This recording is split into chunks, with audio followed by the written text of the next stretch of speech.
77. 77, ayan. So, okay, kaya naman maraming salamat sa CC7 at Laro 77 sa ating mga big bosses at syempre sa mga VIP players sa mga tulong na ibinigay niya sa ating mga komunidad dito sa buong Pilipinas, especially sa ating mga kabarangay. So, nandito ngayon tayo sa Barangay Hulo Oval Sports Complex kung saan nandito ang evacuation center ng ilan sa ating mga nasunugan sa Barangay Catmon, Malabon City. Diba, Tito? Kaya nga, oo.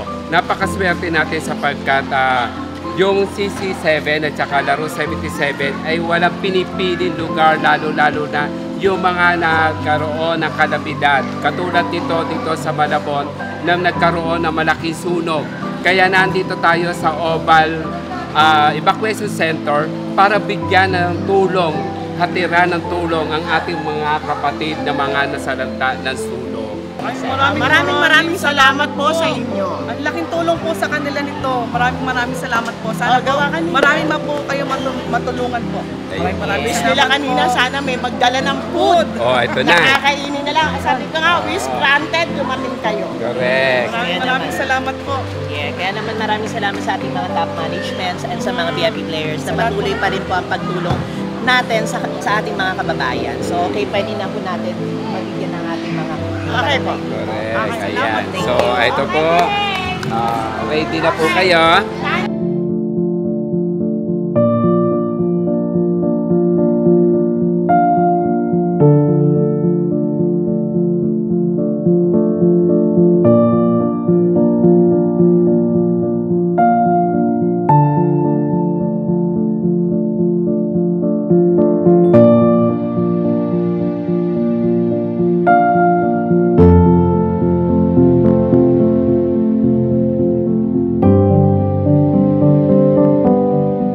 So ngayon yung bahay niyo wala pa rin, nandun sunog pa rin. Naayos pa rin naman. Okay, so kumusta naman ang kalagayan? Okay naman po. Bibigyan naman ng tulong.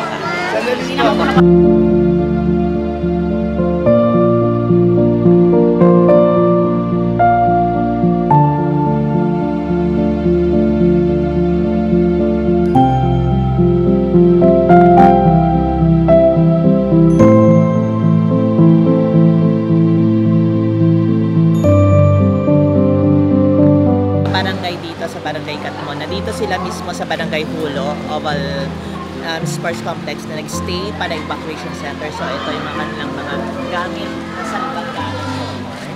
So,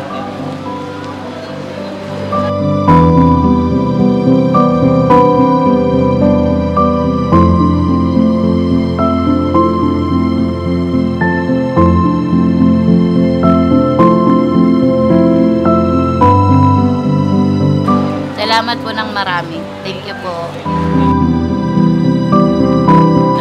Yun yan, sabi nga nila, pagkain, sana mga lutong pagkain na lang ibigay sa kanila.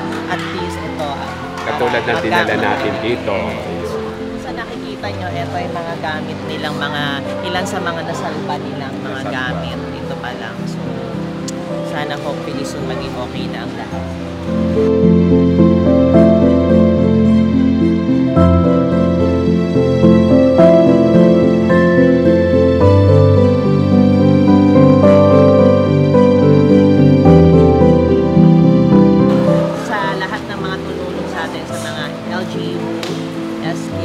Sa mga NGOs, sa mga tumulong, sana ipatuloy natin silang tulungan sapagkat hindi sila makapaghanap buhay.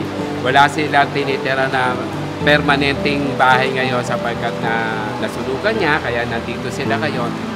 Sama-sama tulong-tulong at dahil yan sa CC7 at 77. Yes, kaya nananawagan po kami sa lahat ng mga gusto pang tumulong. Siyempre, andito lang po yung ilang mga CSU. Siyempre sa mga barangay din po na gusto nyong puntahan dito sa Barangay Malabon.